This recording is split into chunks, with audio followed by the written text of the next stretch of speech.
ईद की मुबारकबाद देते हुए आज मैं आपको बताऊंगा प्रकाश रूपचंद का ईद पे लिखा हुआ बहुत ही शानदार नज़म। जरा खुद को संवार लो मेरी भी ईद हो जाए, जरा खुद को संवार लो मेरी भी ईद हो जाए, मेहंदी तुम लगा लो मेरी भी ईद हो जाए। काजल से आंखें सजा दो, काजल से आंखें सजा दो, आंखों से नजरें मुझसे मिला लो मेरी भी ईद हो जाए। खामोश क्यों बैठी हो, उदास क्यों रहती हो, जरा सा तुम मुस्कुराओ मेरी भी ईद हो जाए।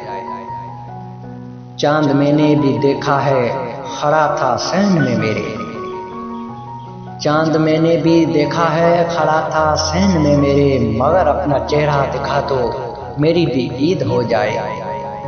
मुबारकबाद दी है सारे जहां ने मुझको, मुबारक तुम भी दे दो मेरी भी ईद हो जाए।